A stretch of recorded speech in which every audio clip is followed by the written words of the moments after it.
Okay, good morning. In the subject of engineering thermodynamics, today we are going to see the application part of thermodynamics, first law of thermodynamics. So, application might be on the basis of non-flow process, flow process. So, non-flow process means closed system. Flow process means that is an open system. So, today we are just going to see how to apply the first law of thermodynamics to closed system. So let's start today's video. So before we actually start the application parts, it is mandatory to know about some definitions, some terms which is we are going to use. So first is that is enthalpy. So what is the enthalpy? So enthalpy is the thermodynamic quantity. So remember, as obvious, we are learning the thermodynamics subject. So everything is related to thermodynamics only, and ultimately it is related to heat and temperatures, no doubt. So the enthalpy is a thermodynamic quantity equivalent to the total heat content of the system. But it doesn't mean it is the total energy of the system. It is equivalent to the total heat content of the system. It is equal to the internal energy of system plus the product of pressure and volume. So whenever we are saying enthalpy, so enthalpy is a summation of internal energy plus product of pressure and volume. There is a different term which is for the product of pressure and volume, and that is known as the second definition for enthalpy. Enthalpy can also be defined as the energy which is a sum of internal energy and the flow work. The product of pressure and volume is called as a flow work of the system. So mathematically we can express as enthalpy is equal to internal energy plus flow work. Flow work is represented as product of pressure and volume, and internal energy is represented at capital U. We are talking about a total system which having some particular mass. When we are talking about a per unit mass or unit mass system, that time we have to take a specific enthalpy. So this capital H will be replaced by small h, specific internal energy. So small u, PV, like that. So right now we are considering the whole system having some particular mass. Now, when we say there is a flow work, so which kind of work? Because PdV work, we know that when piston is moving, anything is shifting due to the application of force, so we can say there is a work. Now, flow work is what? So, any system where any working fluid either suck inside the system, just like IC engine. So, during suction stroke, fuel and air get inducted into the cylinder. So we require to apply some kind of work on that fluid so it will get in cylinder. Similarly, when exhaust stroke is happen, so we have to apply some work, supply some work so that exhaust, high pressure exhaust gases should expel out from the system. That means whenever there is any movement of fluid, any displacement of matter, so for that movement or displacement we have to apply some external efforts, and that external efforts or that work done is called as a flow work. And that flow work, many times it is also called as a flow energy. It is nothing but a product of pressure and volume. What is the pressure applied and what is the volume of that fluid? So flow work is the work or energy which is required to move the fluid or display the matter from the system. So we have to consider that also. Now the second term is internal energy. So basically we know that what is internal energy. So internal energy represents the molecular energy of the system, and it may be exist in sensible heat, latent heat, chemical and nuclear form. Molecular energy, that means the energy which is stored or which is transfer through the molecular arrangement, through the molecular forces, bonding forces, its displacement, its vibration. So all these kind of energy which is associated at the molecular level, we are considered as an internal energy. Now the internal energy is a state function, and many time it is asked in exam that prove that internal energy is a state function. We know there are two kind of properties, either path functions properties or state functions.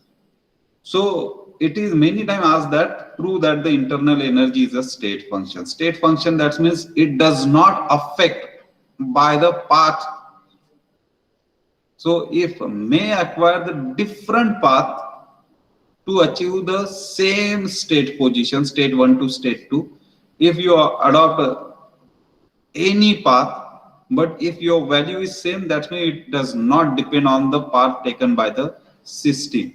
So we can say it is a state function, it is a point function, and it is also called as extensive property. But remember, when I am talking about the internal energy of system, capital U, that means it is a internal energy of a system which having a particular mass m. So if mass get changed, total internal energy of the system get changed. So we can say it is a extensive property. But when we are talking about a specific internal energy, that means internal energy per unit mass, that time specific internal energy is an intensive property, because it is not depend on mass in that case. Now the different component of internal energy. So which are the different component when we are saying there is an internal energy? So in which form that internal energy gets stored there? So either in thermal form. So if it is a thermal form, so your internal energy is related to either sensible heat or latent heat. If it is related to sensible heat, then energy will be utilized for molecular translation or rotation or vibration. Next, energy may be associated with electron translation and spin or nuclear spin of the molecule.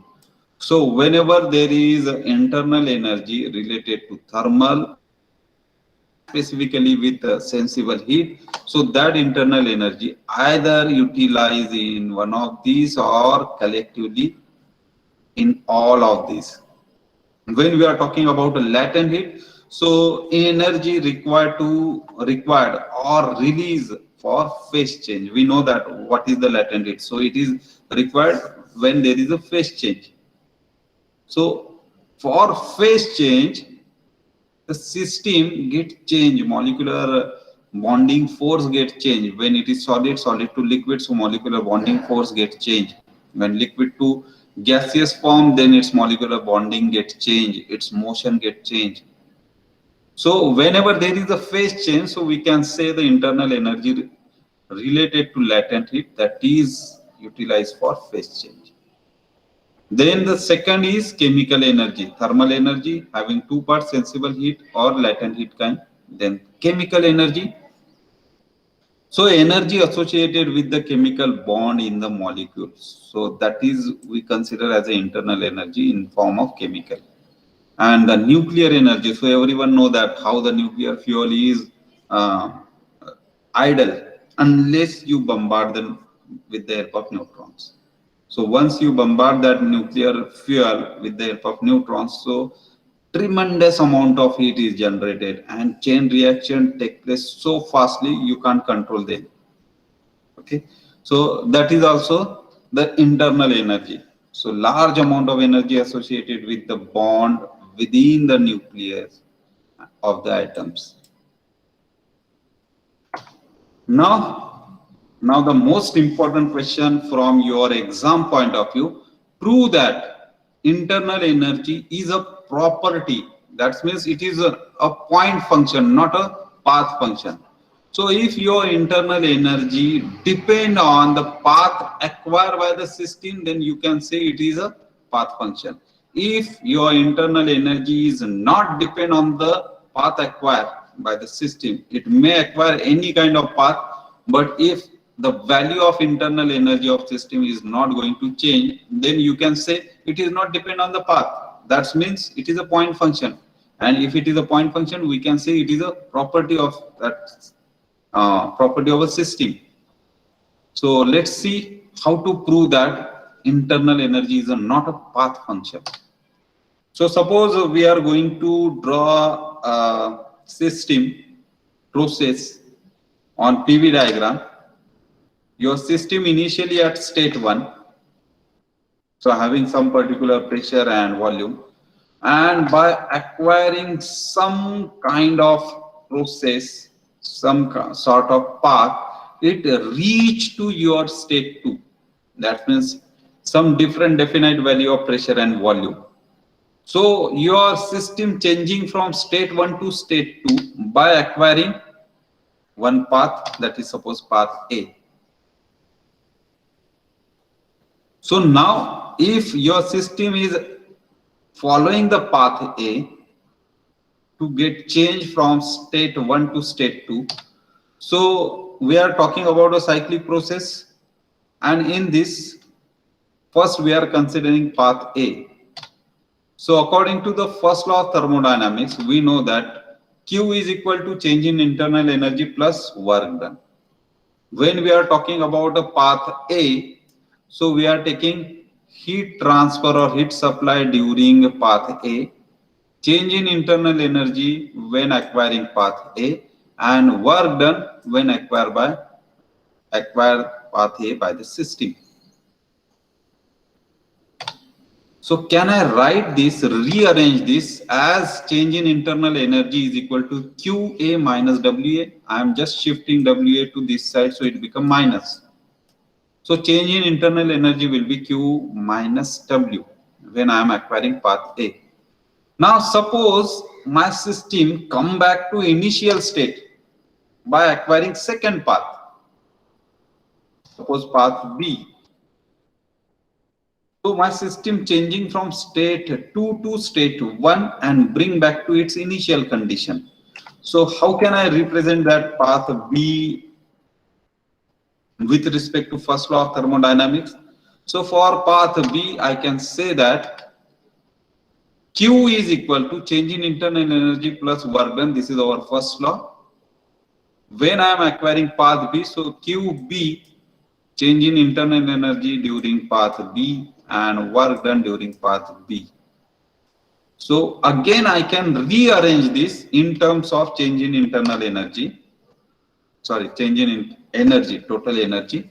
Internal energy is represented by U, and many times we said when there is a total energy or internal energy, so majority is the internal energy. So many times we can use that total energy is equivalent to internal energy, but in actual total energy having some different sort of energy associated with the internal energy also. So here energy is a delta E is equals to QB minus WP. Now what happens if I acquire a new path C, to come back to initial condition? Now your system changes from state 1 to state 2 by acquiring path A and come back to state 1 by acquiring path B. If I acquire the different path, suppose path C, then what happened? So QC, it associated with path C, change in energy with path C and work done. I can rearrange this in terms of delta E. So I got these three equations. When it acquire path A from state 1 to state 2, during return path, it is acquiring path B or path C. So we have these three equations. Now on these three equations, we have to prove that your change in energy is not depend on the path. So for cycle, if I am considering this flow path, so for a cycle 1, then A, 2, B, again 1. So for this cycle 1A, 2B, A, according to the first law, if it is a closed cycle, so for closed cycle, we must say the summation of all work must be equal to summation of all heat. So all work for this path A, the work is WA. For path B, it is the work is WB. So summation of all work WA plus WB is equals to summation of all heat QA plus QB. Now rearranging this. So for closed cycle, summation of work must be equal to summation of heat. So we put the formulas and we rearrange this. So I just shift QA on this side. So WA minus QA, QB minus WB. So I just rearrange these terms. So taken a minus sign outside, so it become again QA minus WA. This side QB minus WB. Can I replace this? So yes, QA minus WA can be replaced by delta EA. This negative sign remain as it is. QB minus WB will be replaced by delta EB. So I can say that during acquiring path B, what is change in energy is delta EA, that is negative delta EA, because it is reverse back. When state 2 having a higher pressure and I am coming to the state 1 which is at lesser pressure, that means there is a loss in energy. So it is shown by negative sign. So when I am acquiring path B, so it is minus delta EA. Now what happens if I follow the path 1A, 2CA? So second path to return back to state 1. If I use this cycle 1A, 2CA, so again for closed system, I can say that summation of work must be equal to summation of heat. So in this case, WA plus WC is equal to QA plus QC. Rearranging this again, WA minus QA is equal to QC minus WC. So again, next rearrangement, I have taken a minus sign common. So QA minus WA is equal to QC minus WC. Now, can I replace these terms? So yes, QA minus WA will be minus delta EA, and this is delta EC. Rearranging, so I get that delta EC, that means change in energy when I am acquiring path C is again minus delta EA. That means whether I am acquiring path B or C, the energy change is same. That means change in energy is not depend on which path I am acquiring. If this internal energy is not depend on the path the system acquired to return back to change the state, that means it is not a path function. If it is not a path function, so we can say it is nothing but a property. So your justification for this internal energy is independent of path, hence it is a point function and a property of a system. So hopefully this clear the idea why internal energy is not a path function, why it is a point function. Because simply we can say it is not depend on the path acquired by the system, so it is a point function. Now we will just revise in short what is our first law, so we can apply that law. So our first law say when a system undergo a thermodynamic cycle, then the net heat supply to the system from the surrounding is equal to the net work done by the system on its surrounding. So if heat is supplied from outside to system, then system will produce work, and that work will be from system to surrounding. So we can represent cyclic integration of dq is equal to cyclic integration of dw. Another definition, any definition you can use. Heat and work are mutually convertible. That means we can move from change in heat is equals to change in work, or change in work supplied is equals to change in heat.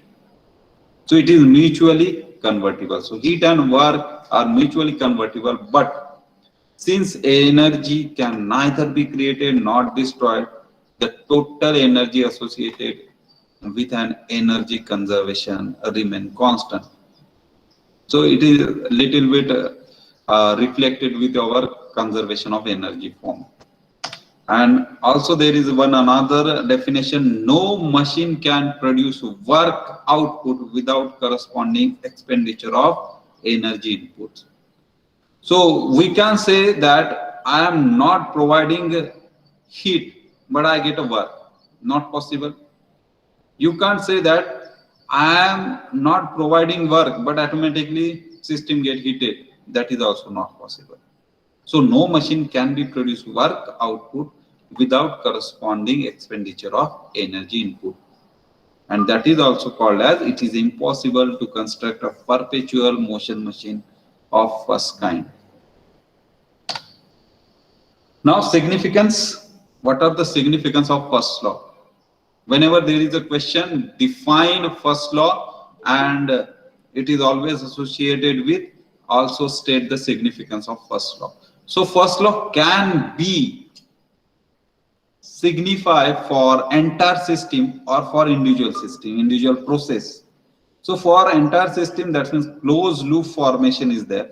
So here we can observe that from 4 to 1 there is a work done on gas. That means it is simply a compression. We are compressing this gas or any fluid. So we can say there is a work done during compression. Then after we are supplying heat, so heat added from 1 to 2. Then due to heat addition, after that there is a work done by gas. That means expansion process. So we can say work expansion, it is output. And then after heat rejection. So this is simply an auto cycle. So for compression process, during compression of any gas, we have to provide a work to the system. So we can say that the compression work is negative because we have to provide that work to the system so that gas get compressed. Then heat addition process. So heat is added to the system, so we can say it is a positive heat. So heat supplied. Then expansion process, when gas get expanded, so we get a work output. So as we get a work output from the system, so we consider this work of expansion as a positive. And the last is heat rejection. So if heat remove out from the system, so we consider as a minus. So heat rejection. Now when a system execute a cyclic change, complete loop is formed, the algebraic sum of work transfer is equal to the sum of heat transfer. So summation of work is equal to summation of heat. So in this particular cycle, we can say expansion work positive minus compression work negative must be equal to heat supplied minus QR. So it always balance. So neither energy get created nor destroyed. It is always remains same.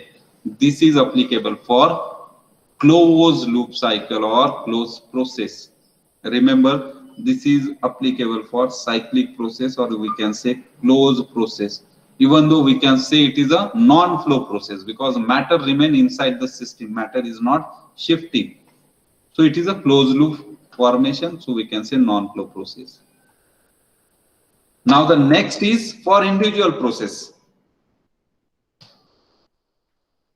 When a process is executed by a system, the change in store energy of the system is numerically equal to the net heat interaction minus the net work interaction during the process. This is simply the words. Actually, what we want to say, it is nothing but a delta E is equal to Q minus W. So we just put in terms of words. So that become a definition. Now here E is the total energy of system. For closed system, when mass is not moving outside of the system, so closed system, we can say delta E is nothing but the combination of all these terms. So delta of internal energy, this U, kinetic energy plus potential energy. So if there is no appreciable change in kinetic energy and potential energy, in that case, we assume that total energy of system is almost equal to the internal energy of the system. So many times we neglect kinetic energy and potential energy because there is a very, very less small amount associated with this energy. So we neglect this and we consider only internal energy is equals to the total energy of system. But if there is a kinetic energy and potential energy, so in actual internal energy is nothing but an addition of this total energy of system is associated with internal energy, kinetic energy and potential energy. This is for closed system. So your fluid is not going to shift or displace in closed system. But if open system, so in open system your fluid displace, and for displacement we have to provide some sort of work. That work is called as flow work or flow energy. So when it is an open system, we have to consider this flow energy also, change in flow energy. So delta of internal energy plus flow energy plus kinetic energy plus potential energy. So remember, when system is closed, there is no flow energy. If system is open, then we have to consider flow energy. So these are the energies, various energies. Now we will apply this first law to suppose constant volume process, isochoric process. So constant volume process, we know that when volume is constant, so we get a such kind of graph, exact vertical line. Volume is constant, so whenever heat is supplied, it is utilized to rise the temperature as well as pressure, but volume remains same.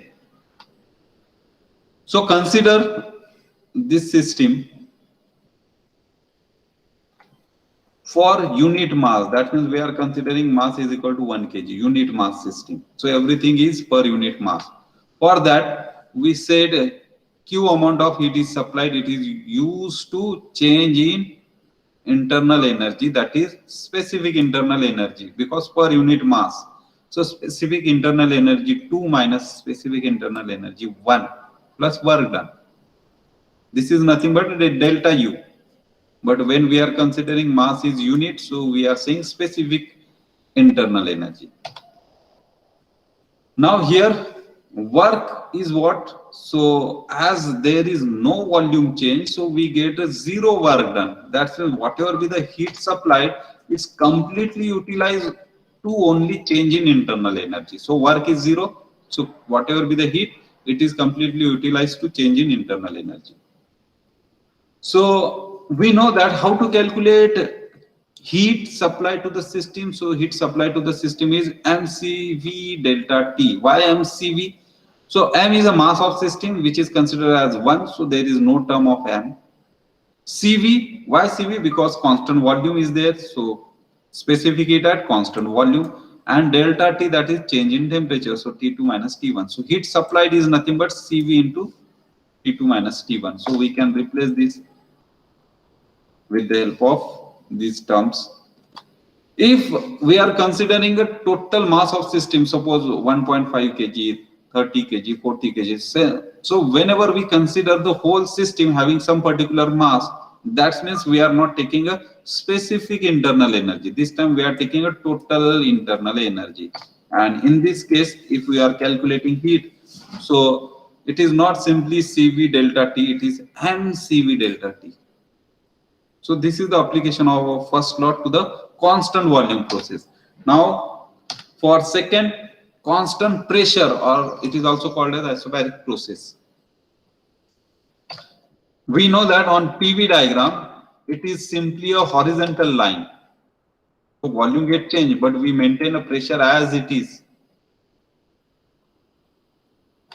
So for unit mass, we can say our first law is Q is equal to delta U plus W.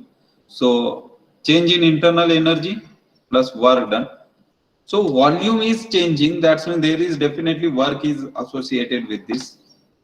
So work is integration 1 to 2 P dV. So P is equal to after integration V2 minus V1. So we can put work is equals to P into V2 minus V1. We can rearrange this. So what is the two terms? Second state. So we are combining as a one bracket. So U2 plus P V2 minus U1 plus P V1. So we are just combining as per the state. State 1, state 1, state 2. We know that the enthalpy of system at the beginning of today's session, we know what is enthalpy. Enthalpy is nothing but a summation of internal energy plus flow work. So this is pressure and volume at state 1, pressure and volume at state 2. So we are talking about per unit mass. So everything is specific. So per unit mass. So we can say that Q is equals to change in enthalpy. And in this case, if you are going to calculate the value of Q, so we can calculate Cp. Why Cp? Because constant pressure process is there. So Cp, change in temperature. Now, if we are considering the whole mass of the system, then your formula get changed. It become not a specific enthalpy. It is specific total enthalpy. By mistake, it is U, but it must be H. So total enthalpy of this. So this must be Q is equals to H2 minus H1. And when we are talking about total mass, so heat will be calculated mCp delta T. Now the next is isothermal process. How we can apply first law to the isothermal process? Isothermal process where we are maintaining the temperature of system in equilibrium condition. So we are not allowing temperature change. And in that case, if we draw that system, so temperature entropy graph give horizontal line, but PV graph gives curvical path. Because it is not a constant volume or constant pressure, it is a constant temperature. So TS diagram show the temperature remains same, but on PV diagram it gives a vertical line path. Now for unit mass, first law says Q is equal to delta U plus work. Now applying this condition, if temperature is constant, so internal energy is basically depend on the absolute temperature of the system. If temperature same, that means there is no change in internal energy. If there is no change in internal energy, so U2 or U1 remains same. That means change in internal energy is having zero value. So we can say when temperature maintain constant isothermal process, total heat supplied is utilized only to work done. And work done, there is a volume change, so P dV work. So we get the formula PV is equal to P1 V1 constant. So we rearrange finding the value of P. So P will be P1 V1 upon V. We just replace here, and then after simplifying, we get the heat supplied P1 V1 ln of V2 upon V1. If we are talking about the total mass, then this specific volume gets changed with total volume. So capital V will be there. This is specific volume, this is total volume of system, because total mass is considered.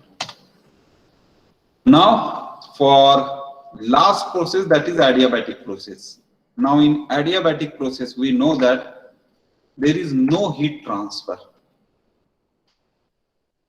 So First law is says that Q is equal to change in internal energy plus work done. But as we know that adiabatic process, heat is neither transfer from system to surrounding or surrounding to system. So heat transfer is zero. So in adiabatic process, heat transfer is zero. So work is equals to change in internal energy. And as this is the negative work, that means if I remove the negativity, it shows that internal energy at state 1 is higher than state 2. That means work done is possible when there is a decrease in internal energy for complete mass of system. So what is the conclusion for this? In adiabatic expansion, work is done during either compression or expansion. So in adiabatic expansion, the work done, that is W, by the fluid is at the expense of the reduction in internal energy of the fluid, because U1 is higher, U2 is lesser. So there is an expansion, but that expansion, that work done is due to the decrease in internal energy. Then what happened to the during compression? So in adiabatic compression process,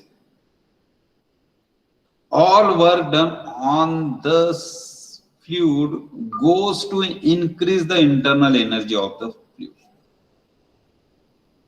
So work done during expansion, it is caused due to the reduction of internal energy. Work done in compression, it is caused rise in internal energy when we are talking about an adiabatic process. So we are just apply the first law of thermodynamics to constant pressure process, constant volume process, constant temperature process, and this adiabatic process. We can apply this for polytropic process also.